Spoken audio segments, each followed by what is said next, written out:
என்ன இங்க உட்கார்ந்து பீடி பிடிச்சிட்டு இருக்கீங்க? இல்லம்மா. என்ன நினைச்சிட்டு இருக்கீங்க உங்க மனசுல? இனிமே பிடிக்க மாட்டேம்மா. இது என்ன ஹாஸ்பிடல் நினைச்சீங்களா உங்க வீடு நினைச்சீங்களா? இனிமே பத்த மாட்டேன். ஏற்கனவே பீடி பிடிச்சு தானே இங்க வந்து படுத்திருக்கீங்க. இங்க வந்து பிடிச்சி ஏன் மத்த பேஷண்ட்டையும் கெடுக்குறீங்க? இனிமே பத்த வைக்க மாட்டேம்மா. இந்தாங்க உங்க ரிப்போர்ட். நல்ல வேலை எந்த நோயும் வரல. இப்பயாச்சும் இது விட்டு தொலைக்கலாம்ல? இல்ல முடியாது அப்படிதானு பத்தி பத்தி இழுத்தீங்கன்னா தொண்டையில கேன்சர் வந்துரும். அப்புறம் ஒரு வாய் தண்ணி கூட குடிக்க முடியாது. தீராத நோய் வந்துட்டா பெத்த பசங்க பிள்ளைங்க கூட வெறுத்துருவாங்க. இந்த புத்திமதியா பீடி குடிச்சு பழகும் போதே அப்பவே யாராச்சும் சொல்லியிருந்தா விட்டு தொலைச்சிருப்பாங்கன்னு. வாலிப வயசுல குடிக்கிறப்ப அப்பனும் ஆத்தாலும் கண்டுக்கல. கல்யாணம் ஆனதுக்கு அப்புறமா என் பொண்டாட்டியும் கூட குடிக்க வேணாம்னு சொல்லல.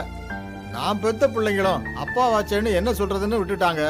ஏதோ இந்த அண்ணன் மேல நீயாவது ஒரு அக்கறை காட்டி ஒரு தங்கச்சி மாதிரி சொல்ற. இன்னையோட இதை விட்டுறம்மா. பாருங்கண்ணா, இப்படி எல்லாம் சொன்னா நம்ப மாட்டேன். என் தலையில அடிச்சு சத்தியம் பண்ணுங்க. உன் மேல சத்தியமா இனிமே குடிக்க மாட்டாங்கண்ணே. தங்கச்சி மேல சத்தியம் பண்ணிட்டு மீறக்கூடாதுன்னு. சத்தியம் பண்ணிட்டு குடிப்பேனா கண்ணு?